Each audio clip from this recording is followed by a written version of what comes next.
식객이라고 하면 그냥 밥 먹는 사람으로 생각되겠지만, 저는 요즘에는 식객이라고 하는 사람이 꼭 맛집을 찾아다니는 사람처럼 생각이 듭니다. 풍요로운 시대가 되다 보니까 오늘날에 어떻게 먹고 어떻게 사느냐가 참 중요한 시대가 되어버렸습니다.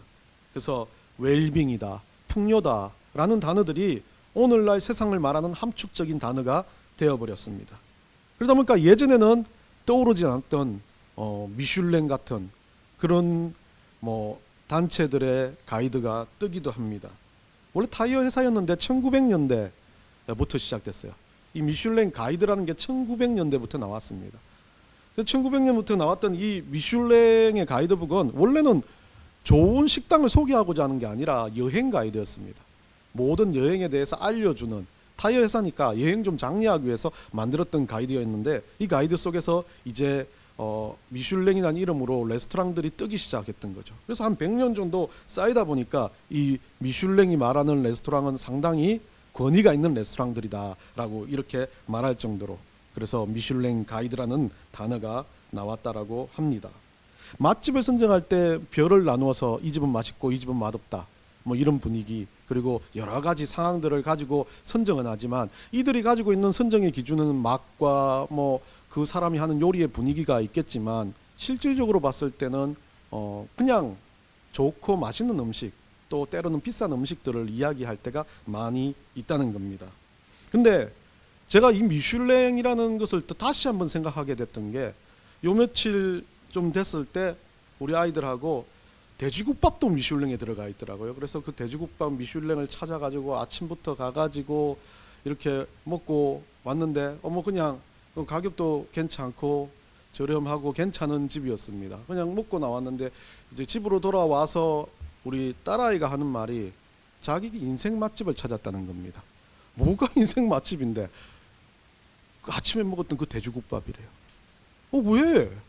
돼지국밥은 우리 아들들이 좋아하지, 따로 물론 고기파이긴 하지만 그걸 왜 그러냐? 그러니까 맛은 여러 가지 맛, 분위기 다 좋았는데 진짜 좋은 건 자기가 진짜 같이 먹고 싶은 언니하고 먹었다는 거예요. 언니가 기분이 안 좋았는데 돼지국밥을 먹으면서 얼굴이 밝아지는 모습을 보니까 자기가 너무 기분이 좋더래요. 그 돼지국밥을 먹는데 자기가 말하는 이 세상에서 가장 맛있는 식당이, 인생의 맛집이 그 집이라고 이야기했을 때 저는 다른 생각으로 들었습니다. 어쩌면 우리 인생에 너무나 많고 풍요로운 좋은 것들이 있지만, 우리는 같이 먹고 있는 사람들에 대한, 우리가 같이 식객으로 서로 나눌 수 있는 그들에 대한 생각이 있는지 없는지 생각해 봅니다. 여러분들 기억나십니까? 어릴 때 부모님이 그냥 저녁에 아무것도 아닌 된장찌개 하나 끓여가지고 나를 기다려주면서 그 된장찌개 먹으면서 기뻐했던 거. 아니면 그냥 지금도 여러분들이 그냥 가족들하고 간촐하게 먹지만 가족들이 있어서 행복하다고 느껴지는 저녁이 있다면, 서로 말싸움도 하고 짜증도 내겠지만 그 저녁에 서로 그냥 묵묵히 바라만 봐줄 수 있다면. 그래서 말합니다. 나이가 들어도 어떻게 돼도 우리가 부모님하고 우리가 가족들하고 우리가 누군가하고 같이 밥을 먹을 수 있다는 것 자체가 행복이고 기쁨인 거죠. 결국 맛집은 맛으로 평가되기보다 더 우선순위로 거기에 누구와 같이 먹냐, 누구와 함께 먹냐는 이 식객이라는 단어가 중요하다는 겁니다. 과거 이스라엘 민족들, 우리나라 거의 비슷한 전통을 가지고 있었어요. 그 잔치만 하면 사람들이 몰려와서 그 잔치를 축하해 주는 겁니다. 우리나라는 너무 축하에 목이 말라가지고 가서 그냥 상가집에 가서도 밤새도록 그렇게 놀아주고 기뻐해주고 하는 건 좋겠지만, 누가 어떻게 오냐에 따라서 이 잔치의 분위기가 달라진다는 거죠. 그래서 사람들이 많이 오는 잔치집을 좀 좋은 집이라고 이야기합니다. 상가집에 가서 호상이라고 이야기하면 나이 많이 들어서 돌아가시는 어르신들을 위해서 와서 즐겨준다라고 생각하겠지만, 식객은 어찌 보면 그 잔치에 가가지고 그 잔치에서 먹고 마심으로써 잔치의 분위기를 나타내주는 사람이라고 생각이 듭니다. 그래서 사람들이 많이 왔다 가는 잔치들을 풍요로운 잔치, 저 집이 좀 괜찮구나, 잘 사는구나라는 걸 보여줬지만, 이제는 거기에 와서 누가 어떤 사람들이 같이 먹어주냐는 그 마음이 참 중요하다는 생각을 해봅니다. 우리가 예수 그리스도를 믿고 이 땅 가운데 살아갔을 때 우리는 수많은 밥상들을 봤지만 그 밥상들 앞에서 누구와 함께 먹고 있는지를 한번 생각해 봐야 될 것 같습니다.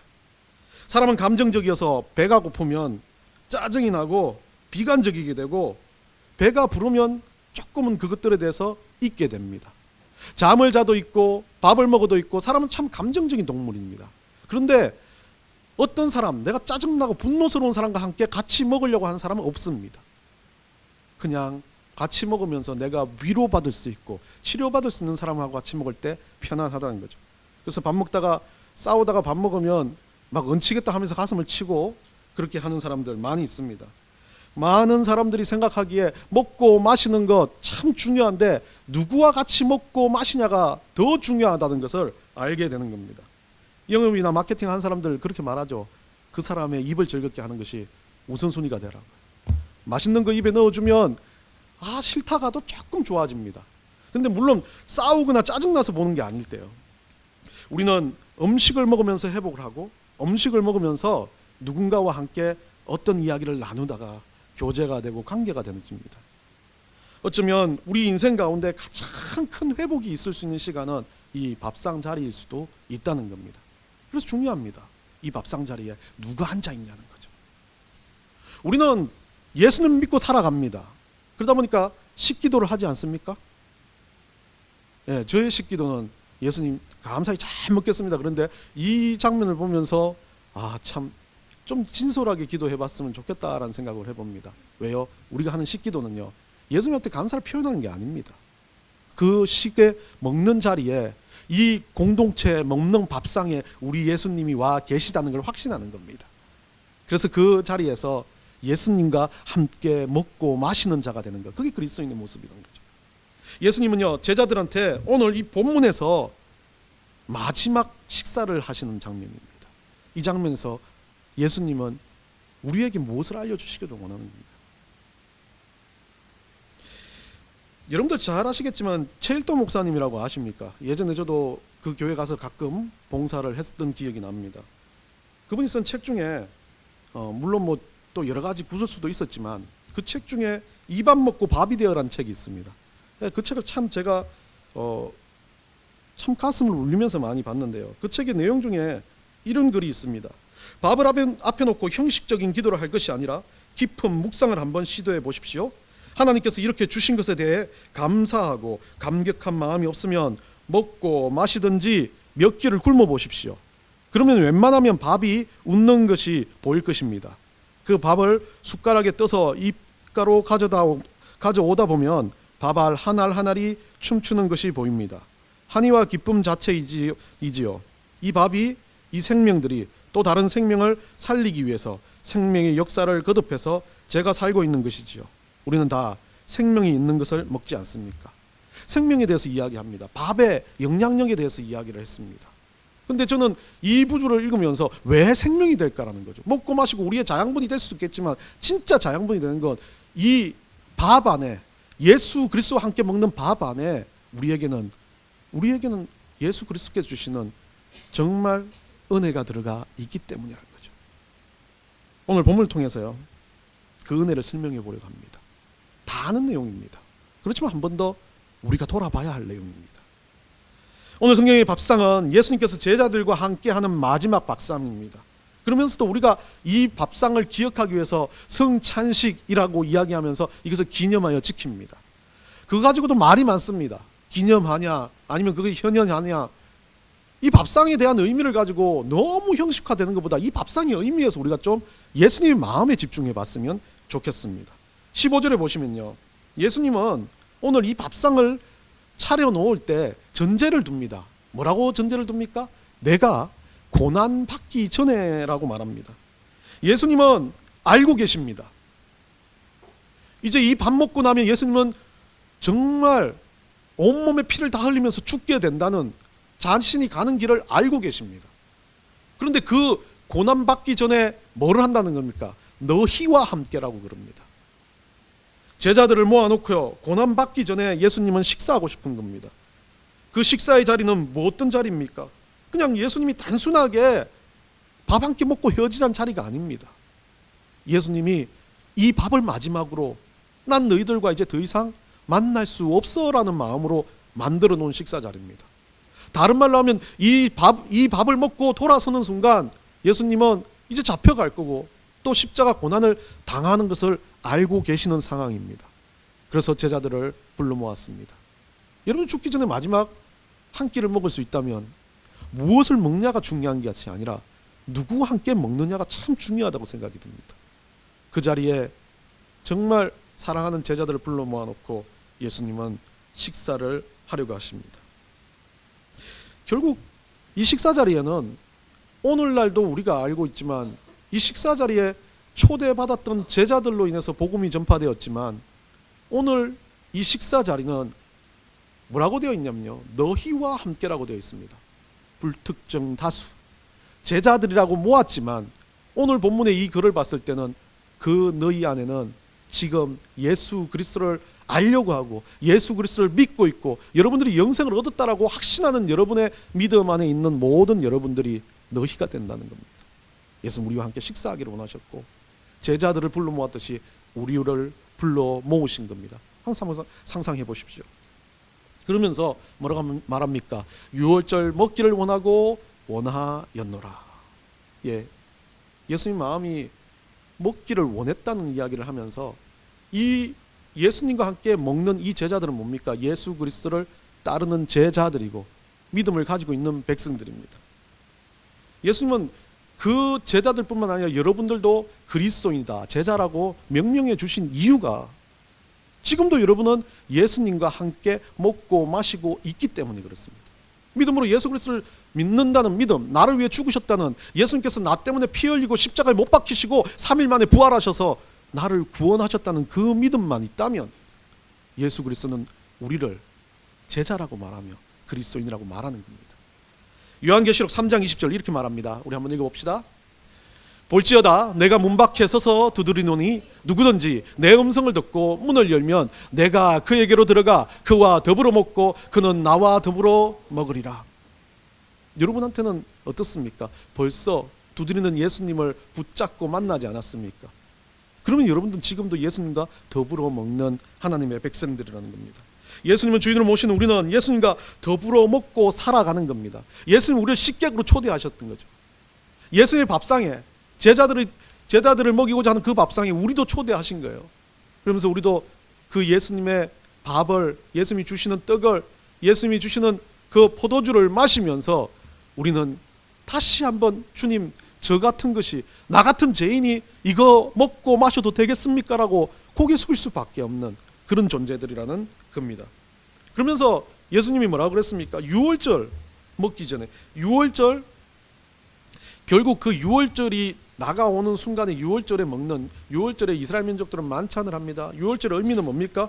출애굽 시기에 여러분들이 말하는 장자재앙, 마지막 재앙의 장자재앙 때 어린 양의 피를 문설주에 발랐을 때 그 죽음의 영이, 모든 애굽의 장자들을 죽였던 그 죽음의 영이 그 집을 떠나갔다 해가지고 패스오버이라는 단어를 씁니다. 위로 지나가 버린 거죠. 그러면서 장자가 살아났다는 거죠. 어린 양의 피 때문에. 예수님은 근데 그 유월절에 뭐라고 말합니까?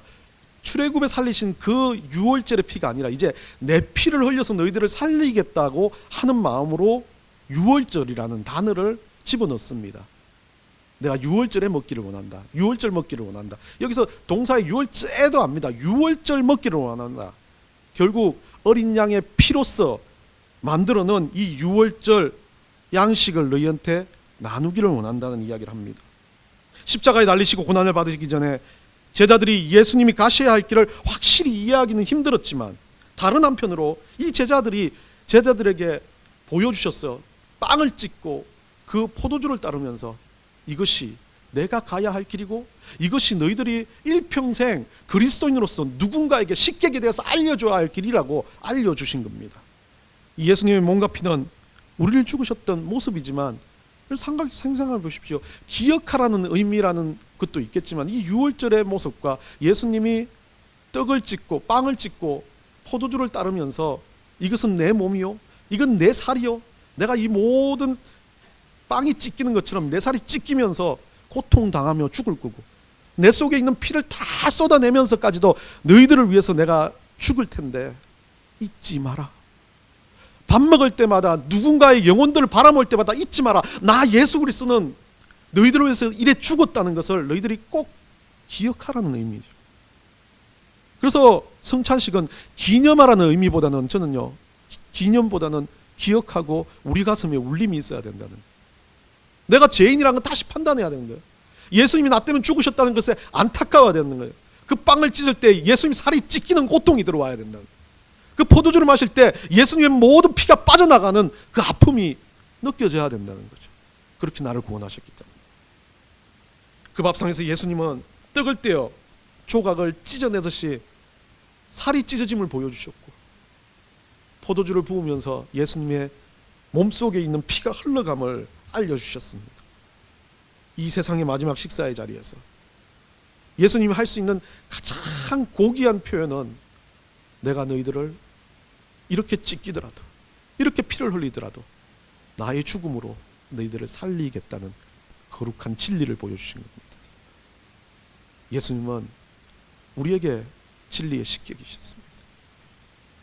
우리에게 진리를 보여준 메시아였습니다. 우리는 거기에 초대받은 식객으로 앉아 있었던 사람들이고, 그리고 또다시 우리는 이 밥을 들고 세상으로 나아가 이 밥을 대접할 사람들을 찾는 게 그리스도인들의 사명인 겁니다. 요한복음 6장 56절 57절 보겠습니다. 한번 읽어봅시다. 내 살을 먹고 내 피를 마시는 자는 내 안에 거하고 나도 그 안에 거하나니 살아계신 아버지께서 나를 보내심에 내가 아버지로 말미암아 사는 것 같이 나를 먹는 그 사람도 나로 말미암아 살리라. 예수님으로 말미암아 우리는 살 것이라고 명해 주신 거죠. 19절에 가보면요, 뭐라고 되어 있냐면요, 이 예수님이 당부하고 싶은 말을 압축합니다. 우리 오늘 본문의 19절입니다.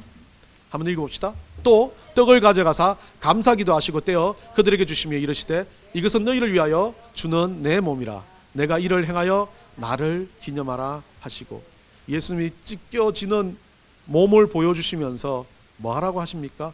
기념하라고 하십니다. 그래서 박윤선 박사라든지 많은 성경학자들은 예수님을 기념하는 것이 성찬식의 모습이다라고 말합니다. 근데 모르겠어요. 저는 신학에 대한 부분이 아니라 우리의 삶의 모든 순간이 예수 그리스도를 바라볼 때 이 성찬의 순간이 돼야 되는 거죠. 공간적인 밥을 먹는 게 아니라, 진짜 눈에 보이는 물질적인 밥이 아니라 내 삶의 모든 매 순간이 예수 그리스도 앞에서 정말 주님께서 나를 위해서 찢기신 그 몸을 기억하며 생각하며 아파하며 또다시 그 예수님의 사랑에 빚진 자로서 사는 인생이 되는 거예요. 그게 은혜입니다. 그게 우리 안에 성령께서 역사하시는 겁니다.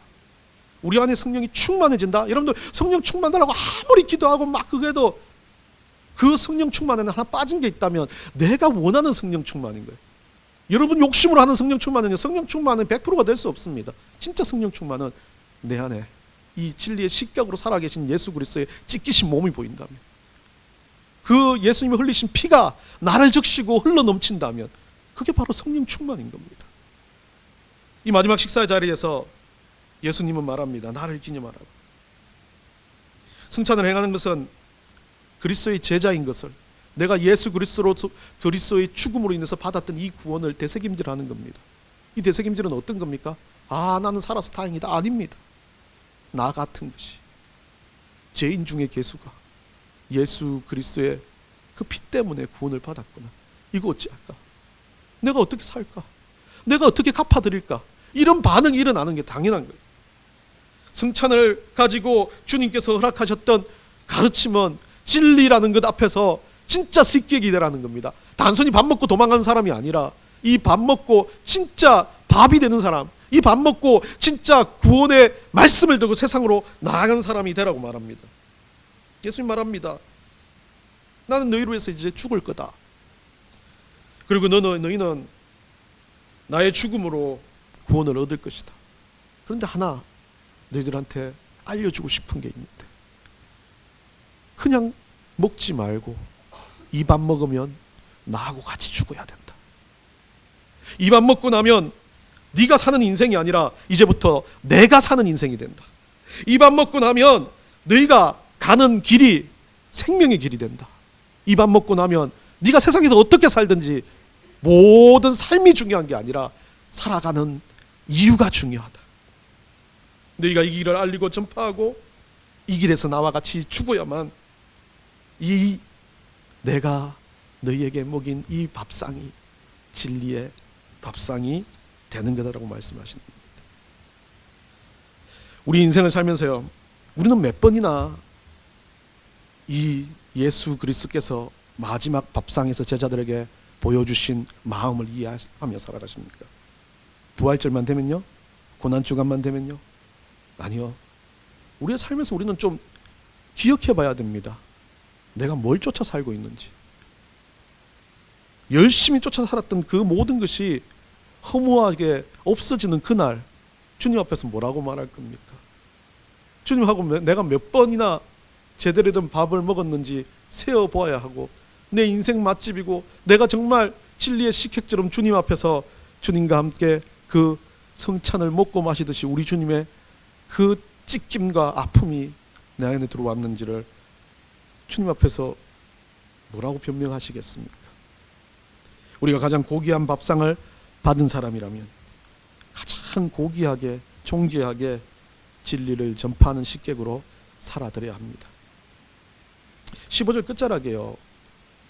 15절 끝자락에 보면 이제 이 내용이 이 밥상의 의미였지만 저는 한 가지를 더 생각하게 됩니다. 15절 끝자락에 보지는 못했었어요, 지금까지는. 그런데 다시 본문을 읽다가 보니까 기록에 6월절 먹기를 원하고 원하였노라. 예수님이 뭐라 그래요? 뼈에 사무치게 원했다는 말입니다. 그냥 원한 게 아니라 원하고 원했대요. 왜요? 예수님이 죽기 전에 밥 먹는 건데요.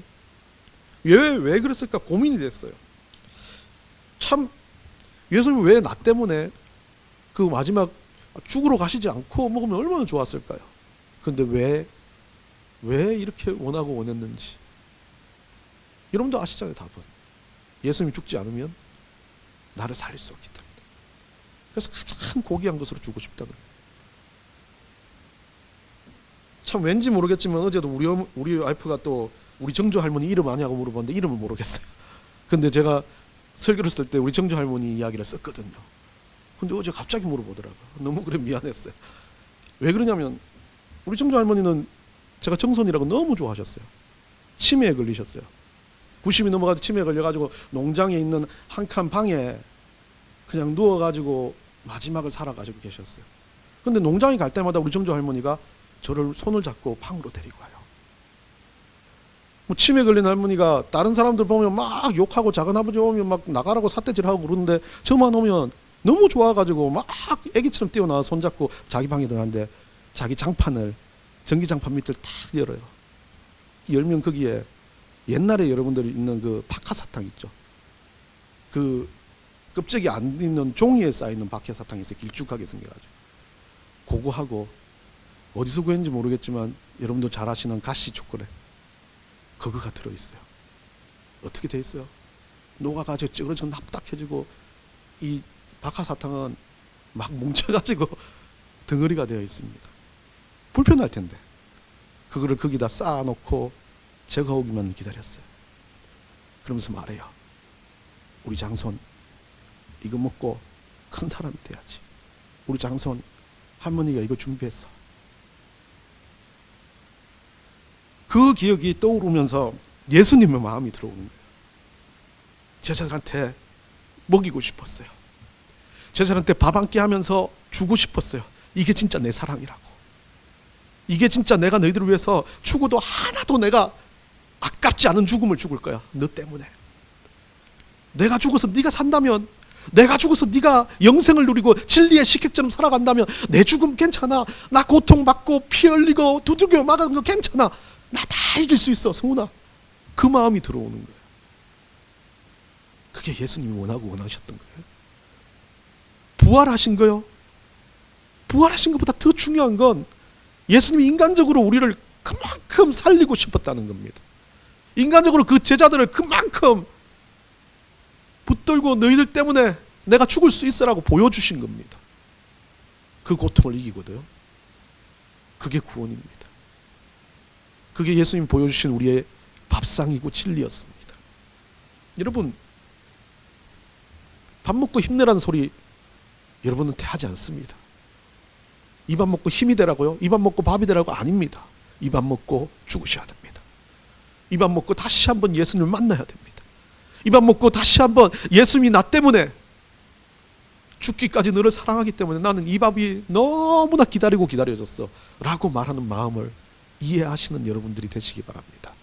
한 주간 여러분 살아가는 삶 속에 진짜 예수 그리스도가 누군지 다시 한번 생각해 보시기 바랍니다. 나에게 예수님은 누구시지? 나에게 예수님은 누구시지? 내가 받은 이 구원의 1000만분의 1이라도 입으로라도 내가 믿습니다라고 고백했으면 구원해 주신다고 했으니까 내 구원을 다시 한번 갚아드리기 위해서 살아가는 진리의 식객이 되어 주님 살아드리기를 간절히 원한다고 고백하시는 여러분 되시기를 간절히 축원합니다.